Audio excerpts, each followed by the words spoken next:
Assalamualaikum warahmatullahi wabarakatuh.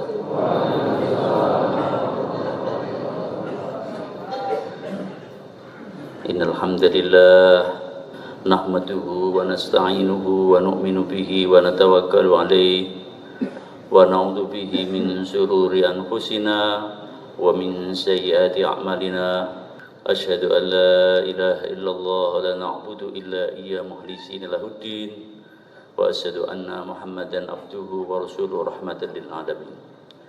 Allahumma salli ala sayyidina habibina wa syafi'ina wa maulana Muhammadin abdika wa nabiyyika wa rasulika nabiyil ummi wa ala alihi wa sahbihi wa sallam tasliman katsiran katsira. Amma ba'd. Qala Allah Ta'ala a'udzu billahi minasyaitonir rajim. Ya ayyuhalladzina amanu taqullaha wa qulu qawlan sadida yuslih lakum a'malakum wa yaghfir lakum dzunubakum wa may yuti'illaha rasulahu faqad faza fawzan nadima. Sadaqallahu adzim. Bapak-bapak hadirin yang dimuliakan Allah Subhanahu wa taala. Allah Subhanahu wa taala menciptakan kita di dunia ini untuk sementara. Tidak ada yang kekal dalam kehidupan dunia. Kehidupan akan berakhir dengan kematian. Setiap pertemuan akan berakhir dengan perpisahan. Siang berganti dengan malam, malam berganti dengan siang. Kemarau berganti dengan penghujan, penghujan berganti dengan kemarau. Demikianlah kehidupan di dunia. Tidak ada yang kekal dalam kehidupan dunia. Kita semua sedang menuju kepada kehidupan akhirat yang kekal abadi selama-lamanya. Siapa saja, tua dan muda, laki-laki dan wanita, kaya dan miskin, menuju kepada satu titik yang sama, yaitu kematian. Kematian akan menjumpai siapapun juga, walaupun dia orang-orang yang perkasa, hebat, sakti, mondroguno, tidak mempan ditembak, tidak mempan dia apa lagi?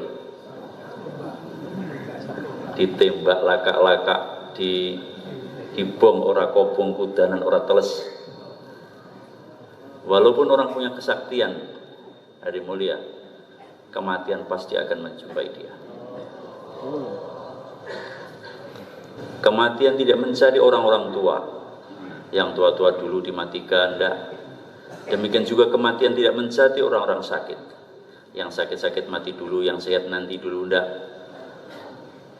Kadang-kadang dia sehat, gagah. Istrinya bilang, abang hebat ya. Istrinya bilang begitu. Tetangga-tetangga juga bilang sama dia, awet nom sampean ini katanya, awet muda sampean. Dari 10 tahun yang lalu jumpa tetap aja nggak berubah-berubah. Orang bilang dia awet nom, istri dia bilang abang gagah betul ya. Hari mulia, saya ke dokter sehat semua, kolesterolnya normal, gula darah normal, asam urat normal, tidak ada darah tinggi. Itu ada general check-in, apa itu? Cek yang lengkap semua, dites semuanya, jantungnya, semua ginjalnya. Dokter mengatakan, Bapak sehat. Apakah kalau sudah demikian dia tidak mati, ya mulia? Habis tes dokter, beredar di media massa, innalillahi wa inna ilaihi rajiun. Telah meninggal dengan sukses Fulan bin Fulan. Maka kemudian orang terkejut semua. Wah, mati dadak. Mendadak bagaimana? Israel sudah nunggu 50 tahun dari mulia. Ini Israel sudah nunggu dia 50 tahun kok mati mendadak bagaimana? Demikianlah ini kehidupan dari mulia akan berakhir dengan kematian. Walaupun sekarang dia sudah naik pangkatnya naik.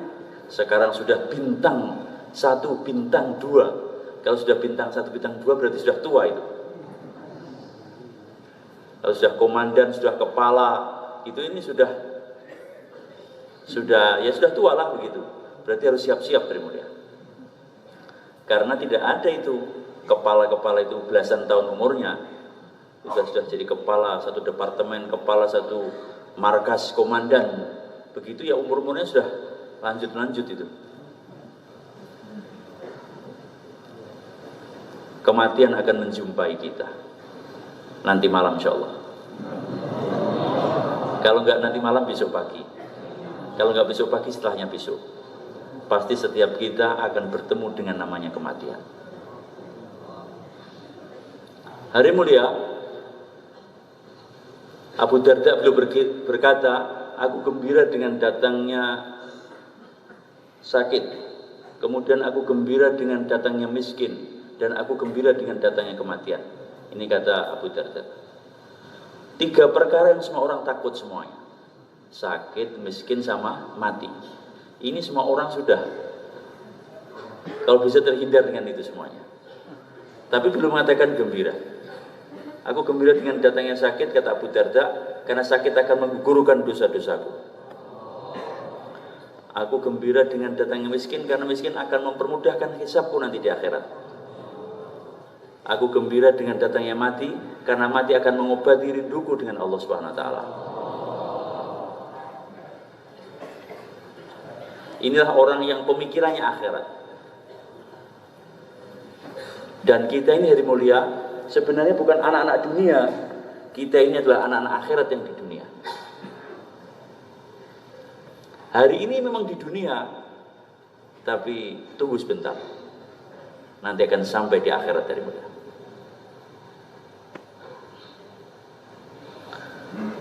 Bagaimana perasaan sebagai anak-anak akhirat itu ada dalam setiap diri kita, sehingga akan memperbaiki seluruh jalan kehidupan kita, sehingga pertimbangan akhirat akan mendominasi di dalam pemikiran dan pertimbangan-pertimbangan dalam setiap keputusan-keputusan dalam langkah-langkah kehidupan kita.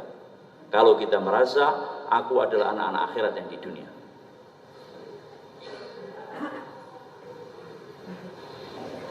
Kalau seseorang itu senantiasa berpikir tentang akhirat, pertimbangannya akhirat, maka dunianya akan baik.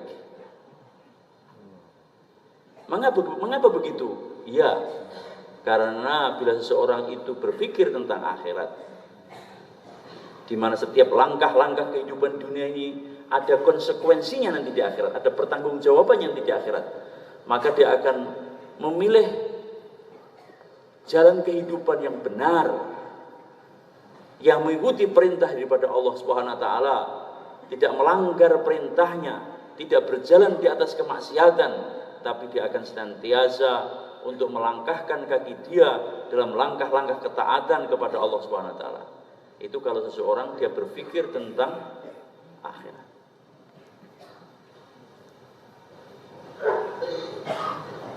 Dunia dan akhirat itu hari mulia sebenarnya setipis kulit bawang. Amal itu, ini amal dunia atau amal akhirat itu sangat tipis sekali. Karena kadang-kadang kelihatannya amal itu amal dunia, tapi sebenarnya amal akhirat.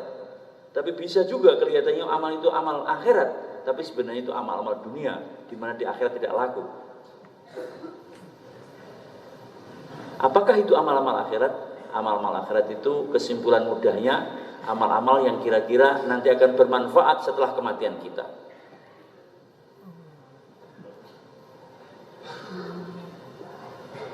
Di pasar jualan kelapa, hari mulia, kelihatannya amal dunia, tapi ketika dia itu di pasar jual beli dengan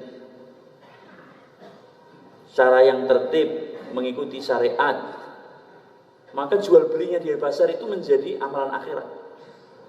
Mencari rezeki yang halal itu mengamalkan kitab.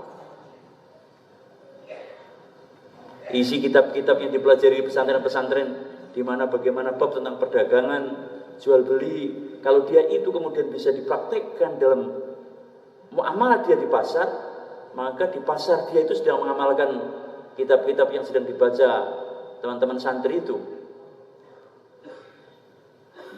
Hanya permasalahannya diamalkan apa tidak, kan itu. Kalau sampai diamalkan, maka itu di pasar dia itu jadi amal akhirat dia. Siapa yang dia kembali ke rumah dalam keadaan capek-capek karena mencari rezeki yang halal, maka capek-capeknya menggugurkan dosa-dosa. Pedagang-pedagang yang jujur nanti akan dikumpulkan dengan para nabi, para siddiqin dan syuhada di mahsyar sana. Demikian juga kadang-kadang ada amal kelihatannya amal akhirat, tapi sebenarnya menjadi amal dunia, karena niatnya dunia. Pergi haji kelihatannya akhirat daripada. Tapi kalau pergi hajinya itu niat biar tahun depan orang kampung milih dia menjadi kepala desa, atau nanti pemilu tahun 2024 dia bisa dipilih menjadi anggota dewan.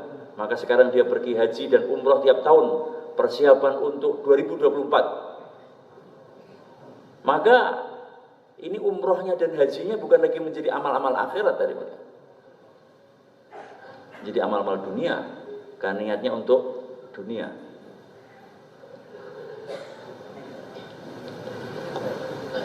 Hari mulia,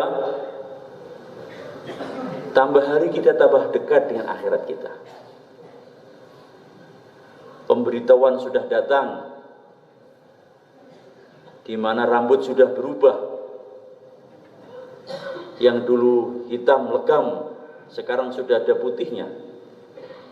Dan putih itu hari mulia kalau sudah datang satu, itu nanti akan ngajak yang lainnya. Satu jadi dua, dua jadi tiga, tahu-tahu rambutnya kayak kapas. Wah, ini kok sekarang jadi putih semua rambutnya, jenggotnya jadi putih semuanya. Dulu padahal cuma satu aja, tapi itu nular yang lain. Setelah rambutnya berubah hari mulia, kemudian datang juga itu kekuatannya menurun, batuk-batuk aja. Kemudian sakit, insok, rematik, kemudian jalannya sudah tidak tegap lagi. Yang dulu gagah perkasa, sekarang jalannya sudah berbeda. Kalau dia sudah mulai jualan, kelihatannya jalannya bergoyang. Yang goyang sebenarnya bukan jalannya, memang tubuhnya itu yang sudah mulai goyang hari mulia. Ini kenapa jalan jadi bergoyang begini? Bukan jalan yang bergoyang, Pak. Sampai nih yang sudah bergoyang memang sudah. Orang Jawa bilang buyutan itu. Buyutan itu ada bergetar aja itu, jari-jari jemarinya. Ini pemberitahuan hari mulia bahwa itu memang sudah jasa sudah lama dipakai.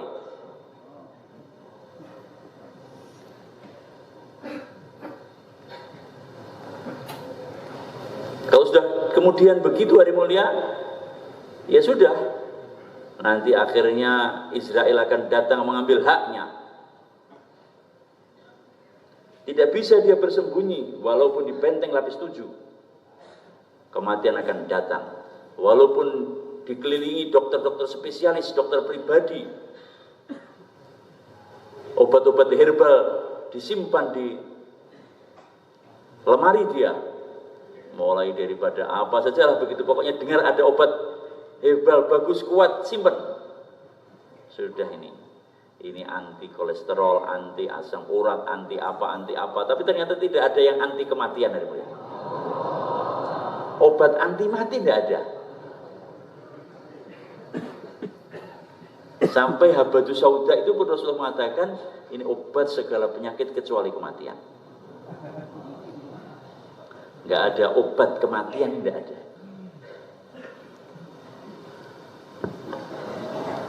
Hari mulia, maka bila kematian telah datang menjumpai setiap kita, bila roh sudah lepas daripada jasad, maka akan datang seruan dari langit kepadanya. Wahai anak Adam, kamu yang meninggal dunia atau dunia yang meninggalkan kamu? Kamu yang membunuh dunia atau dunia yang membunuh kamu? Dan bila kemudian dia diletakkan di tempat pemandian, maka seruan akan datang kepadanya. Suara yang tidak ada makhluk hidup mendengarkannya. Wahai anak Adam, di manakah kegagahanmu yang dulu? Mengapa kamu lemah sekarang? Di mana kefasihan kata-katamu? Mengapa kamu menjadi bungkam? Di mana ketajaman pandangan matamu? Mengapa kamu menjadi buta? Di mana ketajaman pendengaranmu? Mengapa kamu sekarang menjadi tuli?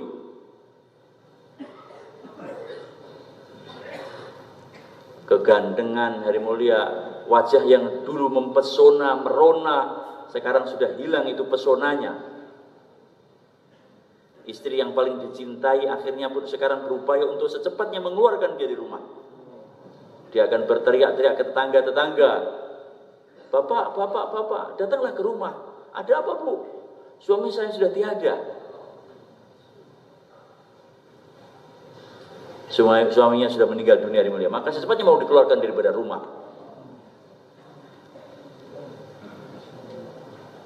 Dan kemudian dia akan dibawa ke tempat perkuburan yang sunyi, sepi, sendiri. Tidak ada yang menemani. Hartanya, teman-teman dekatnya, kekasih-kekasihnya, orang-orang yang dulu membela dia, sekarang pun juga sudah membiarkan dia membisu di kubur-kubur mereka. Matanya akan meleleh, belatung akan datang memakan kulit-kulitnya, kemudian ruas-ruas jarinya akan lepas. Maka dia akan kembali menjadi tanah jasadnya hari mulia. Daripada tanah akan kembali kepada tanah. Katanya Hadrat Sisa Inamun Hasan, insan miti sebenahe wapes miti miljaiga, manusia terbuat daripada debu dan akan kembali kepada debu. Minha khalaqnakum wa fiha nu'idukum wa minha nukhrijukum taratan ukhra. Daripada tanah kamu diciptakan, kepada tanah kamu dikembalikan, dan daripada tanah kamu akan dibangkitkan. Akan tetapi hari mulia, ternyata kematian bukan akhir daripada kehidupan. Bila kematian sudah menjumpai seseorang, akan datang suatu masa dia akan dibangkitkan daripada kubur-kuburnya.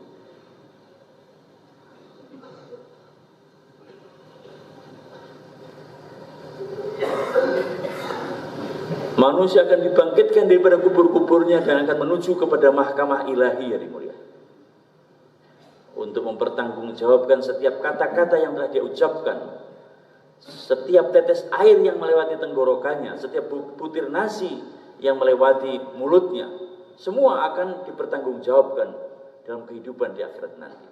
Setiap kedipan mata, setiap tarikan nafas, hembusan nafas, ini semua ada perhitungannya hari mulia. Sekarang kita melihat memang ini free, gratis begitu saja. Memang sekarang ini free, tidak membayar kita dengan harta benda yang kita miliki atas setiap tarikan nafas dan hembusan nafas yang keluar masuk hidung-hidung kita, setiap kedipan-kedipan mata kita, setiap detak jantung dan darah yang mengalir di tubuh kita. Sekarang kita tidak membayarnya dengan harta benda yang ada di dunia ini. Akan tetapi dalam kehidupan akhirat, semuanya hari mulia akan dipertanggungjawabkan di hadapan Allah Subhanahu wa taala. Dan seseorang tidak akan bisa lari daripada mahkamah ilahi sebelum pertanyaan demi pertanyaan diselesaikan di sana.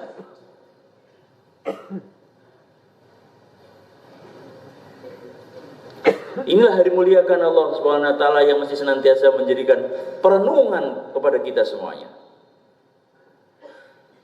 Di mana kehidupan yang singkat di sini akan mempengaruhi ribuan tahun, jutaan tahun kehidupan akhirat kita.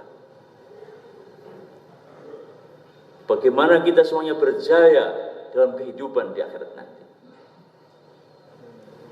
Bagaimana agar setiap detik-detik kehidupan kita di dunia ini akan membangun kehidupan akhirat kita, bukan menghancurkan kehidupan akhirat kita. Kita berharap di mana anak-anak kita, istri yang ada di rumah kita akan membangun akhiratnya dan membangun akhirat kita. Kita berharap setiap nikmat-nikmat yang telah Allah berikan kepada kita kemudian menjadi sebab pembangunan negeri akhirat kita, bukan menghancurkan akhirat kita.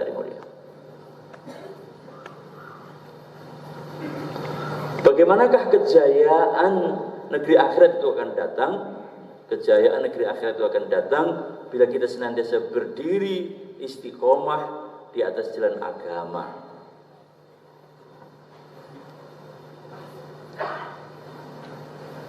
Apakah itu agama? Agama itu semua yang diperintahkan oleh Allah Subhanahu wa taala melalui Nabi Agung Muhammad sallallahu alaihi wasallam. Jalan kehidupan Nabi itulah agama. Jalan kehidupan Nabi itulah jalan keselamatan. Di luar kehidupan Nabi kebinasaan. Jalan kehidupan Nabi itulah kemuliaan. Di luar kehidupan Nabi kehinaan. Jalan kehidupan Nabi itulah keselamatan. Di luar kehidupan Nabi kecelakaan. Maka bagaimana setiap kita berusaha, berjuang, berdoa, membawa kehidupan Nabi dalam kehidupan kita.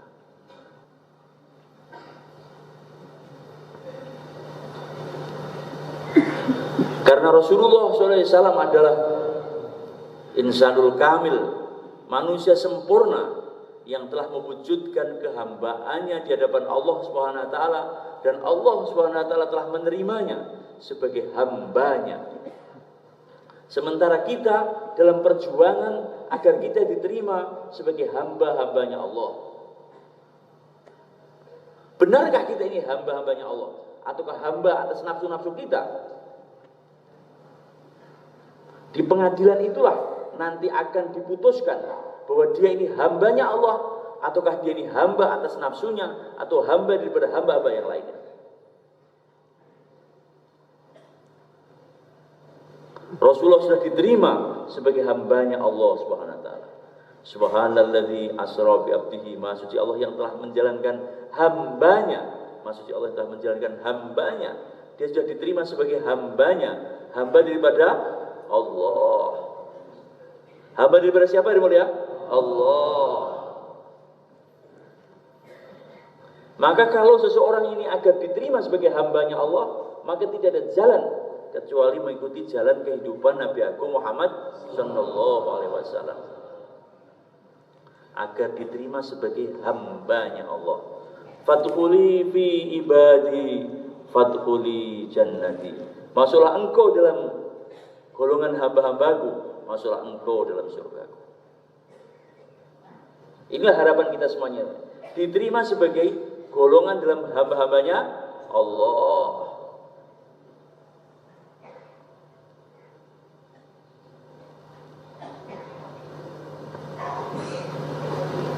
Penghambaan adalah maksud daripada penciptaan. Kita ini diciptakan agar menjadi hambanya Allah Subhanahu wa taala. Wa ma khalaqtul jinna wal insa illa liya'budun. Tidaklah aku ciptakan jin dan manusia kecuali untuk menyembah kepadaku, kecuali untuk menghamba kepadaku. Betapa pentingnya kehambaan, maka setiap hari kita berikrar di hadapan Allah Subhanahu wa taala akan kehambaan kita. Di mana dalam salat-salat kita senantiasa membaca Fatihah. Di dalam Fatihah kita senantiasa berkata, iyyaka na'budu wa iyyaka nasta'in. Hanya kepada Engkau kami menyembah. Hanya kepada Engkau kami mohon pertolongan. Hanya kepada Engkau kami menghamba.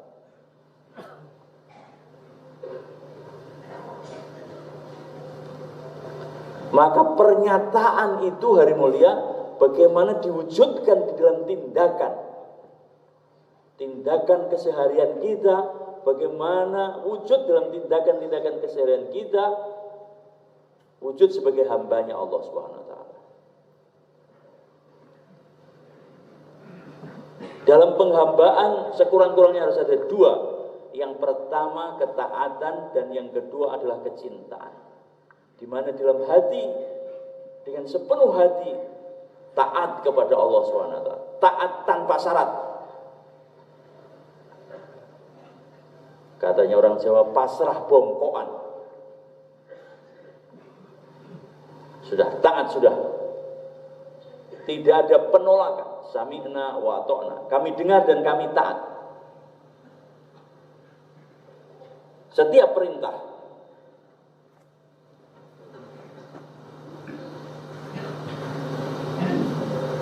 Perintah sholat, terukan dengan sholat. Dengan penuh ketaatan.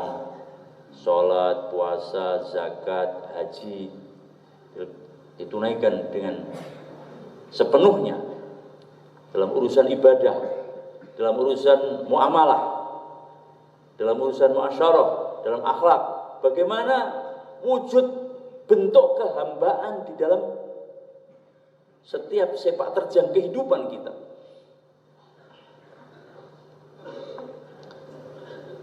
Yang kedua, ketaatan itu dilakukan dengan kecintaan.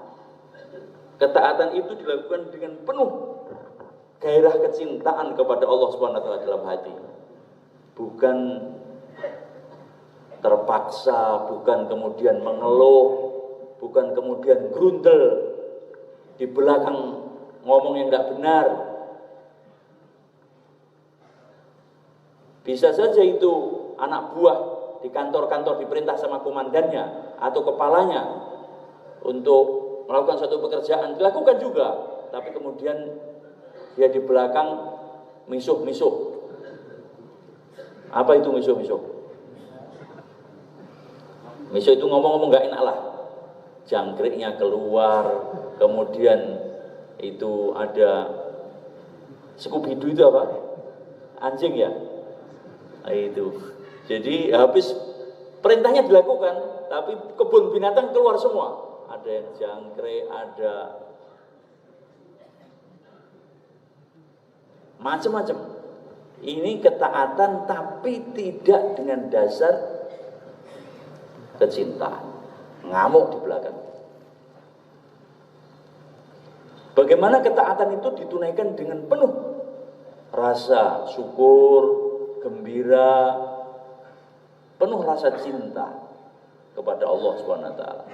Alhamdulillah, saya ini banyak salah, banyak dosa, kok diizinkan saya masuk rumahnya Allah. Ada orang-orang dahulu, kalau dia masuk ke masjid dari mulia, wali-wali, ada seorang cerita wali dahulu, dia masuk ke masjid dan dia bilang, aku merasa lebih hina daripada wanita-wanita yang tidak suci kalau masuk ke masjid. Karena kalau wanita-wanita yang dia berhadas besar itu mensucikannya mudah, dengan mandi besar maka dia akan menjadi suci. Sementara ini dosa-dosaku ini nggak bisa dibersihkan dengan 7 samudra, maka dia masuk ke masjid dalam keadaan malu kepada Allah Subhanahu wa taala. Tapi dilakukan juga karena ini perintahnya Allah. Habis sholat dia tutup mukanya.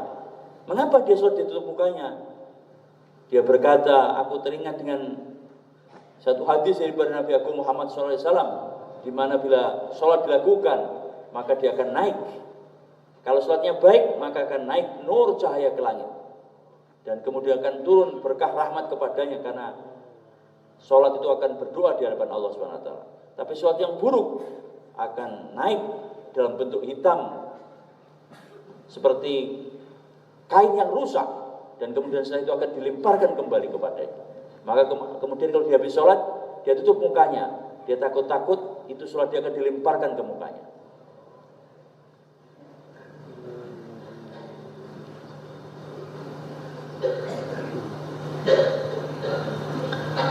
Hari mulia, ini agama bagaimana ditunaikan dengan penuh kecintaan, dengan gairah cinta. Walladzina amanu asyaddu hubbalillah. Sesungguhnya orang beriman itu amat sangat cintanya kepada Allah. Agama dilakukan dengan penuh kecintaan, dengan penuh kerinduan kepada Allah Subhanahu wa taala.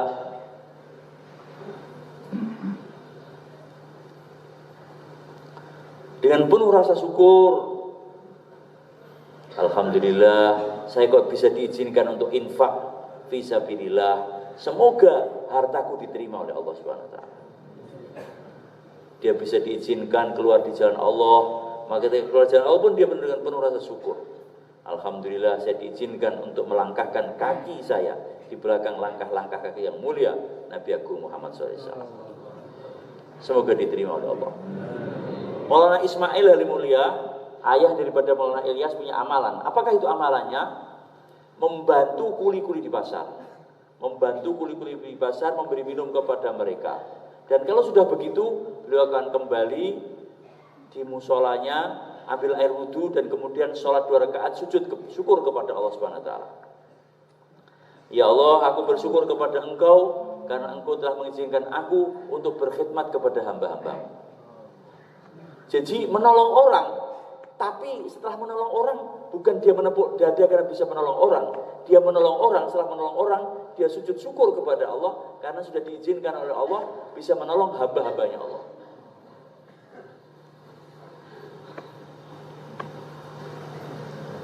Karena hari mulia, ketaatan itu juga tidak bisa dilakukan kecuali atas pertolongan daripada Allah SWT. Maka kalau kita bisa melakukan amal ketaatan, setelah itu bersyukur kepada Allah. Karena Allah telah menolong saya dalam melakukan amal-amal ketaatan. La haula wa la quwwata illa billah.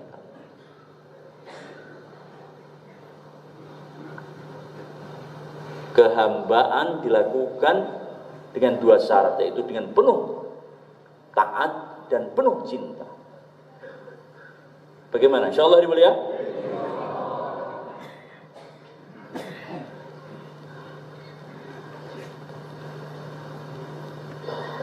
Orang itu akan mudah mencintai kalau dia itu melihat orang yang dicintai itu telah banyak berjasa kepadanya. Ini ada orang di Temboro, kontraktor. Kontraktor itu rumahnya kontrak di Temboro. Jadi kontraktor. Nah, suatu waktu dia ini tidak kontrak, tapi sama orang Temboro dia bilang, sudah, Bapak tinggal di sini saja. Berapa tiap bulan, Pak? Enggak bayar. Listriknya urusan saya. Semua sudah beres. Kalau diizinkan, saya setiap hari Jumat juga akan ngirim itu rantangan kepada Bapak. Apa itu Pak rantangan itu? Ya itu ada makanan-makanan lah yang biasa dimasak sama istri saya itu. Nanti akan saya kirim juga ke sampean.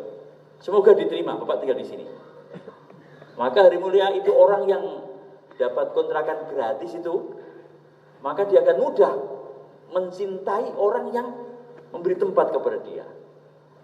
Orang-orang lain suruh bayar 500.000 saya gratis, listriknya orang lain bayar tiap bulan 300.000, 400.000 saya gratis, makanan orang-orang cari makan, beli makanan saya gratis, maka dia akan mudah mencintai kepada orang yang telah berbuat baik kepada kita itu. Gara-gara diizinkan itu tinggal di rumah dia. Hari mulia, kita ini bukan 1 bulan tinggal di dunia ini gratis. Sudah 20 tahun, sudah 30 tahun, tidak bayar itu matahari, tidak bayar udara yang kita hirup setiap hari. Kalau orang yang 1 bulan, 2 bulan berbuat baik kepada kita, kemudian kita mudah mencintainya, maka seharusnya kepada Allah Subhanahu wa taala yang telah memberi kita dengan pemberian yang tidak terbatas akan lebih mudah lagi. Hanya masalahnya mata hati manusia tidak melihat perkara itu. Karena kata orang Jawa, pripate picek. Loh kok picek kenapa? Karena kelilipan. Karena ada kelilip Kelilip itu kecil, debu kecil yang nutup di mata, itu namanya kelilip. Lah dunia ini kecil hari mulia. Dunia yang kecil ini sudah kelilipi mata hati, bukan mata kepala, mata hatinya yang tertutup. Sehingga tidak tampak kebaikan-kebaikan yang tidak terhingga yang Allah berikan kepada kita sebelum kita datang di dunia, tidak tampak. Maka ini kelilip ini mesti disingkirkan, dibersihkan dengan istighfar, taubat kepada Allah Subhanahu wa taala, sehingga akan tampak terang benderang betapa anugerah-anugerah telah datang dalam kehidupan kita. Bukan tiap detik. Kalau ada waktu lebih kecil daripada detik, lebih kecil daripada itu, anugerah Allah tidak terhingga datang kepada kita tercurah-curah, sehingga kita tidak bisa menghitungnya.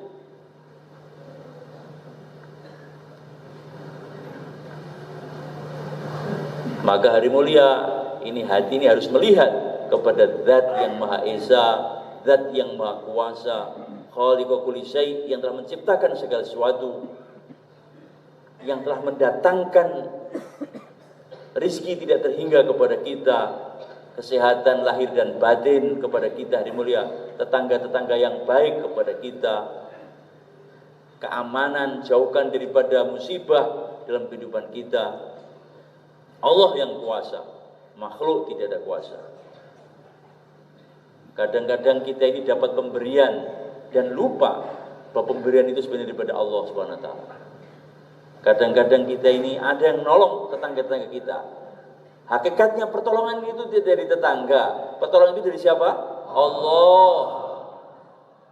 Tapi pandangan mata hati tidak melihatnya. Banyak nikmat-nikmat yang belum disyukuri hari mulia. Maka inilah hari mulia, bagaimana kita menampakkan kaki kita, membuka pintu dalam penghambaan, diawali dengan istighfar dan taubat. Taubat adalah pintu pertama dan pintu terakhir dalam menghambakan diri kepada Allah SWT. Di mana seseorang yang ingin menghamba kepada Allah, dia harus melewati pintu ini, yaitu bertobat kepada Allah SWT. Apakah itu tobat? Tobat itu kembali. Kembali kemana? Kembali kepada Shiratal Mustaqim, kepada jalan yang lurus. Kembali daripada kesyirikan kepada tauhid, la ilaha illallah. Kembali daripada mengada-ngada sesuatu yang baru yang tidak contohkan kepada Rasulullah SAW, kepada kehidupan as-sunnah. Kembali hari mulia daripada ghaflah, lalai kepada zikrullah.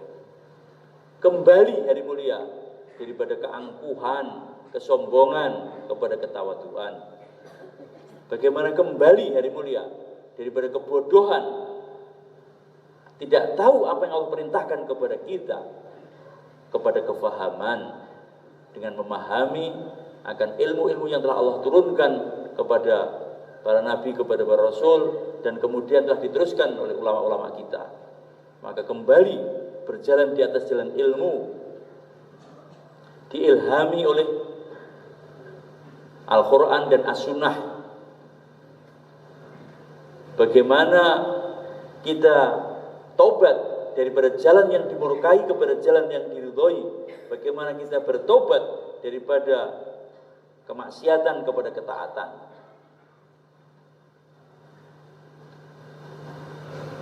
Menyesali apa-apa yang dulu telah dilakukan, dan kemudian bertekad dalam hati untuk tidak kembali kepada jalan-jalan yang menyesatkan. Bagaimana? Insyaallah hari mulia.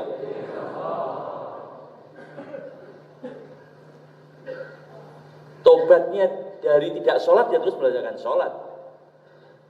Bagaimana jaga sholat berjamaah di masjid, di mana adzan dikumandangkan, sebagaimana dahulu dicontohkan oleh Nabi Agung Muhammad Sallallahu Alaihi Wasallam.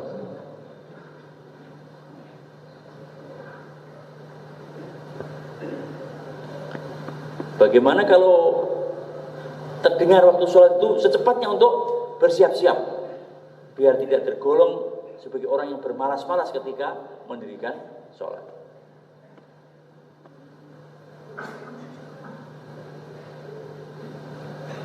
bertobat. Kalau nggak bayar zakat, tobatnya ya terus zakatnya dibayar.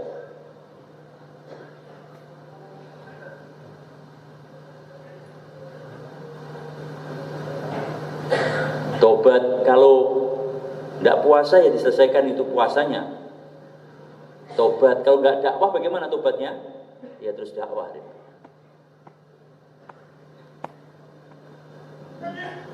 Tobatnya sholat tidak bisa dibayar dengan zakat. Tobatnya zakat tidak bisa dibayar dengan sholat.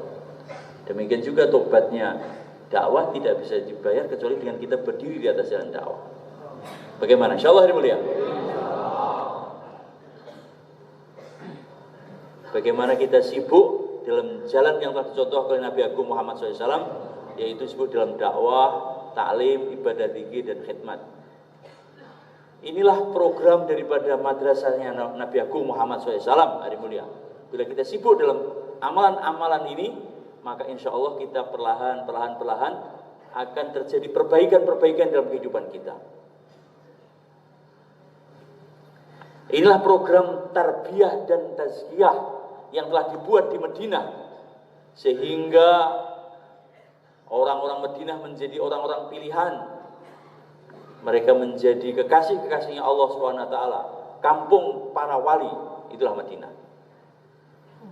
Bagaimana itu bisa terjadi? Itu semuanya terjadi karena semua para sahabat mereka berada di dalam proses tarbiyah dan tazkiyah itu. Sehingga mereka menjadi orang-orang pilihan yang Rasulullah SAW sendiri kemudian memujinya.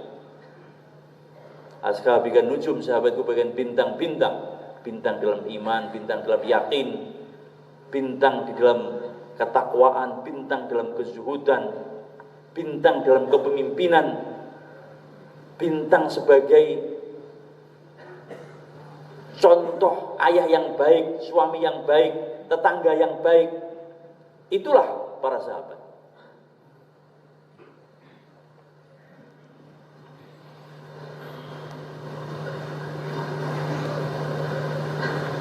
Dakwah, taklim, ibadah, zikir dan khidmat menjadi jalan kehidupan.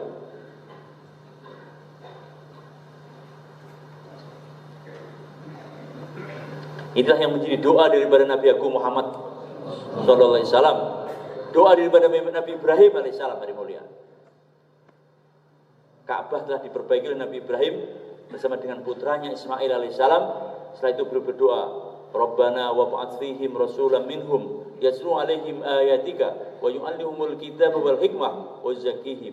Ya Allah, kirimkanlah kepada mereka seorang utusan daripada kalangan mereka yang akan membacakan ayat-ayat Engkau, dakwah. Kemudian mengajarkan Alkitab dan Al-Hikmah, mengajarkan Al-Quran dan As-Sunnah, ta'lim.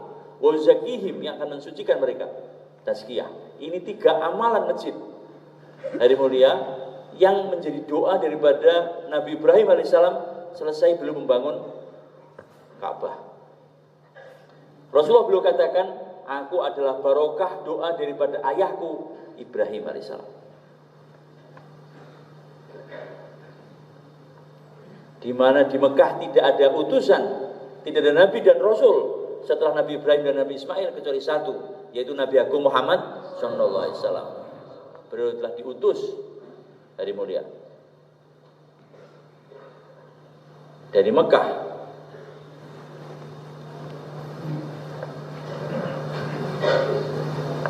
Muhammad bin Abdullah bin Abdul Muthalib bin Hashim sampai Nabi Ismail. Itulah cuma satu saja Nabi, yaitu Nabi Muhammad SAW.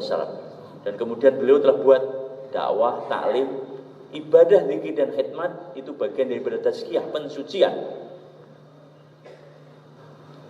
Amalan yang ada di Mekah itulah yang kemudian beliau hidupkan juga di Madinah. Dihidupkan di masjid dan dihidupkan di tiap-tiap rumah.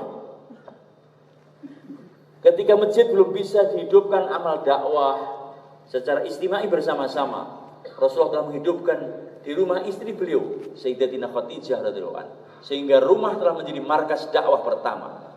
Ketika masjid belum bisa menjadi markas dakwah, maka rumah telah menjadi markas dakwah pertama, yaitu rumah daripada Sayyidatina Khadijah radhiyallahu anha.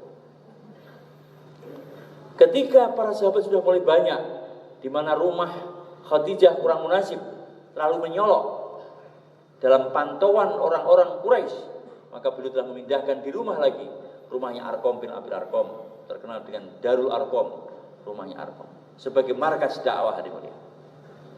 Karena apa? Masjid belum bisa dihidupkan. Ketika perintah hijrah telah datang, beliau telah berpindah dari Mekah menuju ke Madinah. Di Madinah, masyarakat Madinah telah menerima kehadiran beliau dengan terbuka, membela Rasulullah melebihi daripada keluarga-keluarga mereka. Maka akhirnya masjid telah dibangun dan Rasul dan para sahabat telah menyisihkan waktu untuk masjid. Dan kemudian membuat amal masjid. Apa yang dulu di Mekah tidak bisa dihidupkan, maka secara istimai dihidupkan di Madinah. Dakwah, ta'lim, ibadah zikir dihidupkan di Madinah. Dan amalan-amalan dulu dihidupkan di rumah-rumah hari mulia, dipertahankan terus di Madinah. Bahkan bukan 1-2 rumah, tapi seluruh rumah di Madinah telah dihidupkan dakwah, ta'lim, ibadah zikir dan khidmat. Sehingga di rumah-rumah telah berubah menjadi madrasah-madrasah. Memang pondok pesantren seperti kita lihat sekarang ini zaman dulu tidak ada. Tapi Madinah, satu kampung telah berubah menjadi Darul Ulum. Rumah-rumah menjadi seperti pesantren-pesantren. Di mana taklim telah dibuat di masjid dan sahabat-sahabat yang taklim di masjid telah membawa firman-firman Allah dan sabda-sabda Rasulullah ke rumah-rumah mereka. Sahabiah-sahabiah, wanita-wanita sahabat dan anak-anak istri mereka menunggu di rumah. Apa oleh-oleh dari masjid? Oleh-olehnya apa? Firman-firmannya Allah dan sabda-sabdanya Nabi Agung Muhammad SAW. Apa yang mereka dapatkan di masjid, mereka sampaikan di rumah. Mereka sampaikan, mereka hafal, mereka amalkan. Dan kemudian imtihan juga dibuat itu. Ujian dibuat di rumah. Untuk mengetahui bagaimana ini anak-anak di rumah ini, dia sudah memahami belum pembelajaran yang telah terjadi di rumah-rumah itu. Seorang wanita, ibu telah menguji putrinya, di mana putrinya ini sudah menginjak dewasa. Dia sebentar lagi akan pindah ke rumah calon suaminya. Maka ibu ingin mengetahui bagaimana iman yakin yang dimiliki oleh anak ini. Maka dibuatlah imtihan. Imtihannya bukan imtihan tertulis, tapi imtihan langsung. Ibu itu berkata kepada putrinya, "Wahai anakku, bila engkau menjual susu, campurlah dengan air, biar kita dapat untung yang banyak." Hari mulia, Allah mengatakan, ibu ini bukan mengajak kefasikan kepada putrinya, tapi ibu ini menguji putrinya. Putrinya berkata, "Wahai ibuku, kalau ini ketahuan Amirul Mukminin Umar bin Khattab, tentu dia akan marah." Ibunya berkata, "Bukankah Amirul Mukminin dia tidak tahu?" Benar, Amirul Mukminin tidak tahu, tapi bukankah Allah Subhanahu wa taala mengetahui? Gadis pingitan tinggal di rumah, imannya seperti wali-walinya Allah.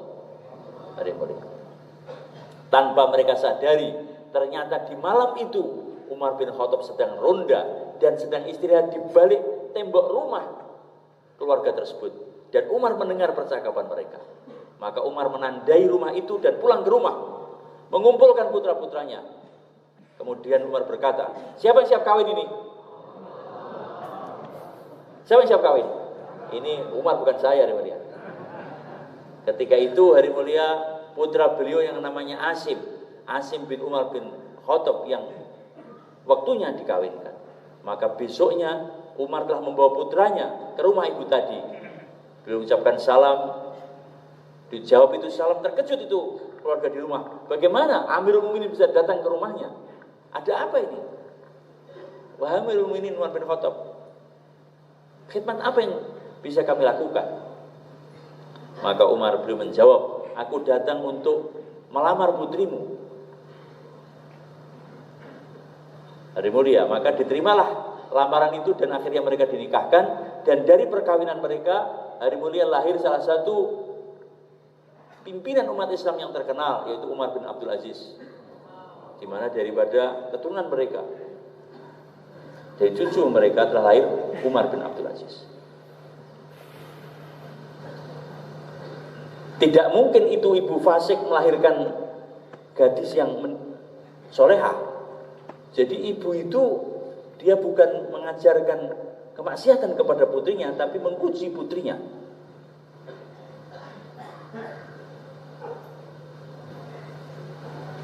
Hari mulia, apa yang telah terjadi di Madinah kemudian dikembangkan, di mana sahabat-sahabat beliau telah bergerak ke ujung-ujung dunia, sehingga Amr bin Al-As telah membuka Mesir. Mesir telah berbuka, beliau meninggal di Mesir. Kemudian Bilal bin Rabah, Mu'ad bin Jabal, Abu Bakar ibnu Jarrah telah pergi ke Sam, sehingga kuburnya ada di Sam. 32 sahabat kuburnya ada di negeri Sam, tepatnya di Yordan. Ada 32.000. Itu Zaid bin Haritsah, Abdullah bin Rawahah, kemudian itu ada Ja'far bin Abi Thalib di Mu'tah.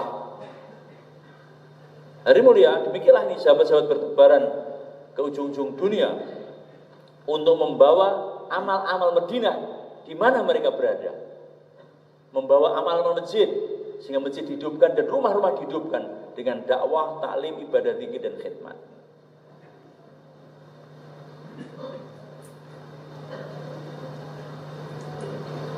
Sampai menyeberangi ke benua Eropa.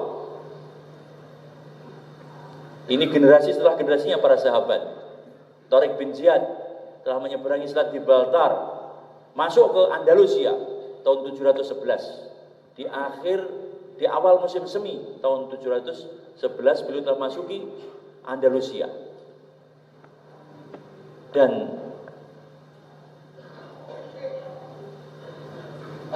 selanjutnya disempurnakan seperempat beliau tahun itu telah membuka Islam di Andalusia. Kemudian di tahun 712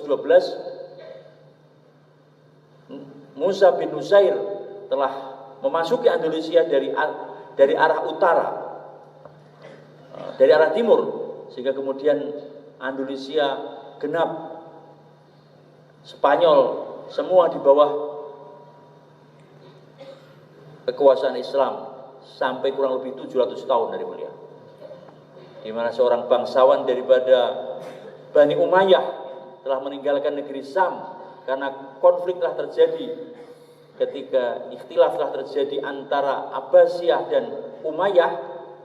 Maka dari keluarga satu Bani Umayyah namanya Abdurrahman Ad-Dakhil telah meninggalkan negeri Sam dan kemudian beliau telah pergi ke Andalusia karena beliau itu seorang bangsawan daripada Bani Umayyah. Sampai di sana beliau telah diangkat menjadi raja pertama yang dari Andalusia.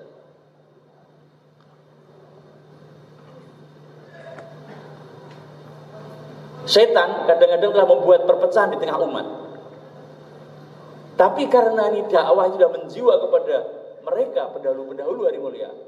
Itu dulu ketika Abbasiyah telah berdiri berkuasa itu di Baghdad, itu memang orang-orang Umayyah banyak yang dipojokkan dan disingkirkan. Tetapi mereka dipojokkan, disingkirkan, mereka telah pergi ke Andalusia dan telah membuka Islam di Eropa.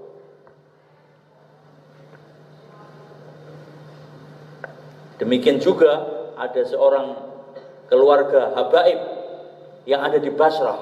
Basrah itu daerah Irak. Ketika Bani Umayyah telah berdiri dan kemudian ini dari Muhammad Isa kalau nggak salah namanya, telah meninggalkan Basrah dan kemudian hijrah ke Madinah, dari Madinah kemudian pergi ke Yaman di Hadramaut. Dan di Hadramaut beliau inilah yang kemudian menurunkan para habaib-habaib di Hadramaut. Ketika ada permasalahan satu tempat sehingga itu generasi umat telah pergi ke tempat-tempat yang lain, dan tempat yang lain mereka ternyata telah membuka Islam baru di daerah itu, di tempat-tempat yang telah mereka datangi.